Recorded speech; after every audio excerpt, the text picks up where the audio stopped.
France के Lumière brothers ने 1895 में फिल्में बनाई। जो पहली फिल्म उन्होंने प्रदर्शित की 22 मार्च 1895 को पेरिस में, उसका नाम था वर्कर्स लीविंग अ फैक्ट्री। और उसके बाद में उनकी फिल्में बहुत लोकप्रिय होने लगी और फ्रांस के एक दूसरे जादूगर, एक्टर, निर्देशक जॉर्ज मिलेस ने इस इजाद को एक कदम और आगे बढ़ाया कि इसके द्वारा कहानी कही जा सकती है। उन्होंने सिंड्रेला की लोकप्रिय कहानी को कई सारे एक्ट्स के माध्यम से सबको जोड़कर इस कहानी को प्रस्तुत किया। तो जब ये सारा काम चल रहा था यूरोप के अंदर, तब हमारे एडिसन सर खाली नहीं बैठे हुए थे। जब उन्होंने देखा कि उनकी इस इजाद की इतनी लोकप्रियता है, तो उनकी एडिसन मैन्युफैक्चरिंग कंपनी ने उन प्रोजेक्टरों को बनाना शुरू कर दिया, उन प्रोजेक्टरों का निर्माण शुरू कर दिया, जिनसे कि ये मूविंग पिक्चर्स अधिक से अधिक दर्शकों को दिखाई जा सके। अमेरिका में टूरिंग टॉकीज के माध्यम से ये मूविंग पिक्चर्स, जो एक नई क्रेज पैदा हुई थी, उसका प्रदर्शन हो रहा था और उसको जगह जगह प्रदर्शित करने के लिए Edwin S Porter as a supervising authority, he was traveling all over America and he was able to see the public reaction of the people to the films being screened in front of the people. And in 1900 he joined Edison Manufacturing Company as a director. 1901 में उन्होंने एक film बनाई What Happened at 23rd Street, New York city. ये film कोई बहुत विशेष film नहीं है, ये लगभग वैसी ही फिल्म है जो लुमियर ब्रदर्स बना रहे थे।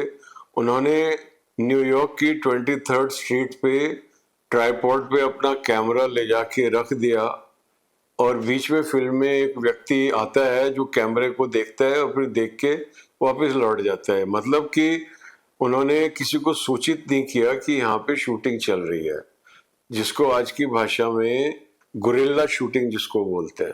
पर एंड में एक एरिस्टोक्रेटिक कपल आ रहा होता है और जिसकी फीमेल है कपल की, she is wearing a long skirt. तो वो skirt towards the end of the scene, वो पता नहीं हवा का झोंका आता है और वो हवा में उड़ती है और वो उसको संभालती है और वो फिर कपल निकल जाते हैं। This is the film. यानी कि ये जो उसकी स्कर्ट का हवा में उड़ना था, ये उन्होंने किसी तरीके से ब्लोअर फैन लगा के कुछ करके उस टाइम पे किया होगा, क्योंकि ऐसा इत्तेफाक तो हो नहीं सकता था कि शॉट के उसी टाइम पे हवा आए। तो this was a part of the staging and this is the film, nothing much to talk about. लेकिन ये जो स्कर्ट उड़ने का जो फिनोमिना है, ये बाद में हम देखते हैं मैरिलिन मनरो के साथ में। आपने मैरिलिन मनरो की वो तस्वीर जरूर देखी होगी जिसमें कि उनकी स्कर्ट हवा में उड़ती है। हॉलीवुड को ये आइडिया ये जरूर इसी फिल्म से निकल के आया। 1903 में एडविन पोर्टर ने 2 फिल्मों का प्रदर्शन किया और पहली film life of an American fireman. इसके पहले शॉट में हम देखते हैं कि एक फायरमैन है और उसको दोपहर में जैसे नैप होती है ऐसी नैप ले रहा है, और जैसे कार्टून्स के अंदर एक बबल बनाते हैं और बबल में से ना छोटे छोटे बबल, तो वो ड्रीम कर रहा है और ड्रीम में वो अपनी बेटी को प्यार कर रहा है। और ये पहली बार ये किसी फिल्म के अंदर हुआ कि इस तरीके से पात्र के मन के अंदर क्या चल रहा है इसको प्रदर्शित करने का निर्देशक ने प्रयास किया। और फिर घंटी बजती है, कहीं पे आग लग चुकी है।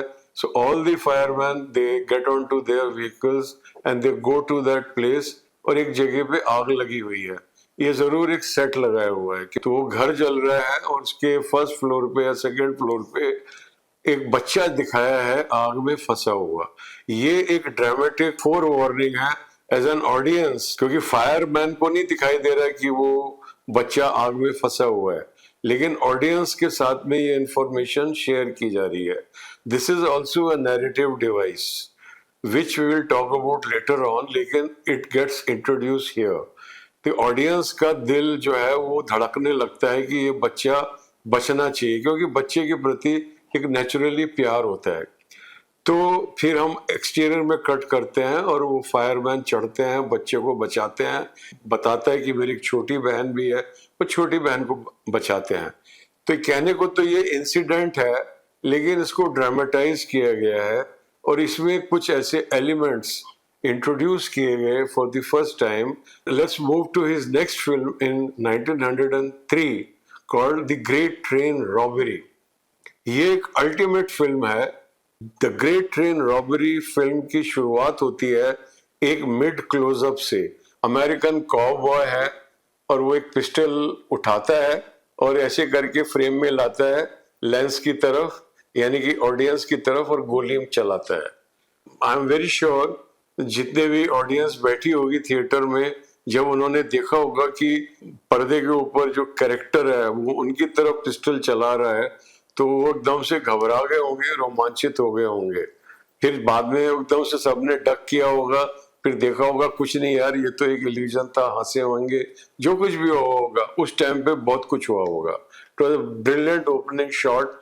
फिर फिल्म चलती है, उसके अंदर दिखाते हैं कि हम एक रेलवे स्टेशन के स्टेशन मास्टर को कुछ रॉबर्स आके, दो ही दिखाए हैं लेकिन बाकी उनकी टीम है जो बाहर है, तो वो आके उसको नॉकडाउन करते हैं, बेहोश करते हैं, और फिर वो ट्रेन रुक जाती है, वो रुकी हुई ट्रेन में चढ़ जाते हैं, फिर ट्रेन चलती है, फिर चलती ट्रेन को वो ड्राइवर को गन पॉइंट पे लेके रुकवाते हैं, और फिर उसका जो इंजन है वो बाकी ट्रेन से अलग कर लेते हैं एस्केप करने के लिए, और बाकी ट्रेन में से जो पैसेंजर्स को उतार के उनको लूटते हैं, और लूट के फिर जिस इंजन को उन्होंने ट्रेन से अलग कर लिया है उस इंजन में वो एस्केप कर जाते हैं लूट के साथ में। और फिर कहीं अब यहाँ पे दो चीजें घटित हुई जो मैं आपका ध्यान आकर्षित करना चाहूंगा कि जब ट्रेन चलने लग गई तो कैमरा बाय चांस जो था वो इंजन के जो पीछे कोयले का एक होता था, यानी कि जो लोकोमोटिव है उसके पीछे एक एक्सटेंशन है, और वो कैमरा जो है उसके ऊपर रखा हुआ है ट्राइपॉड के ऊपर। लेकिन क्या असर हो रहा है कि ट्रेन है तो कैमरा मूविंग है, camera is moving. It's a very dynamic shot. Still today when you look at it, such shots, subjective shots, they look very dynamic.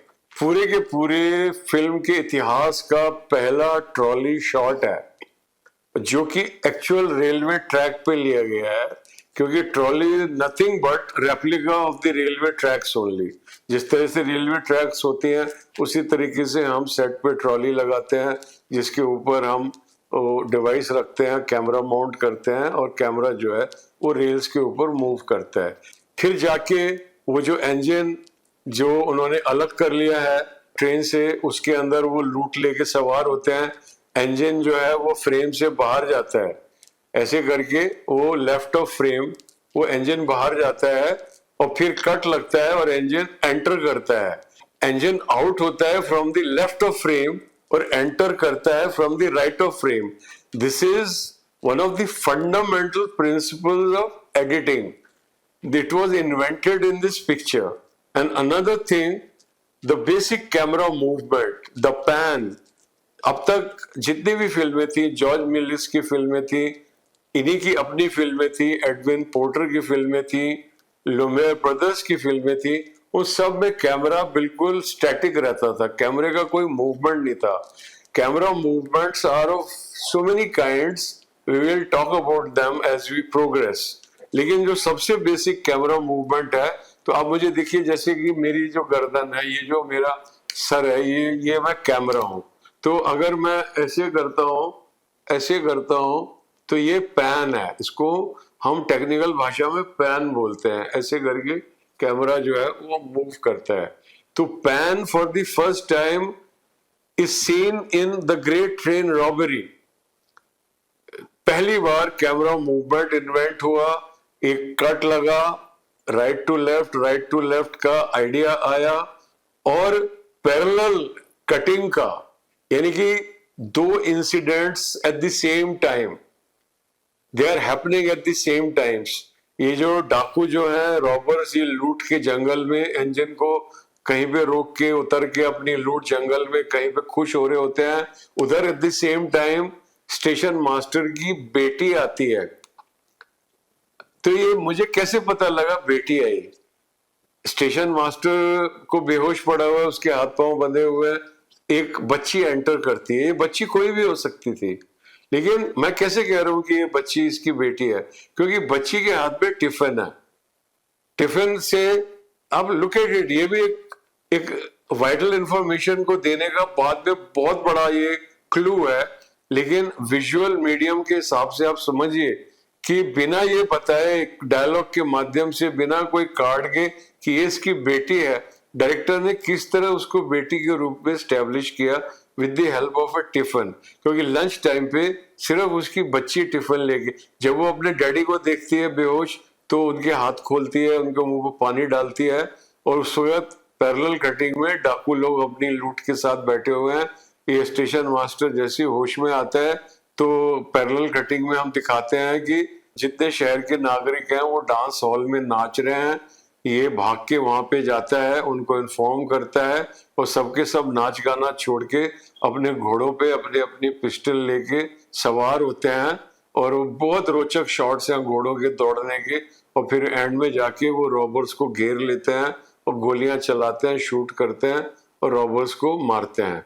Robbers ने भी एक पैसेंजर को मारा था, वो भी दिखाया गया है कि यानी कि बाकी पैसेंजर्स को डराने के लिए इतना ड्रामेटाइज, इतनी गोलियां चलती हैं इस पिक्चर में, घोड़े दौड़ते हैं, पूरी की पूरी वेस्टर्न फिल्म की, पूरी की पूरी ट्रिगर हैप्पी अमेरिकन की, पूरी की पूरी उनकी कल्चर की, पूरी की पूरी इतनी बड़ी थ्रिलर फिल्म की ये बुनियाद रख दी है एडविन एस पोर्टर ने द ग्रेट ट्रेन रॉबरी में। देखते रहिए सिने माया।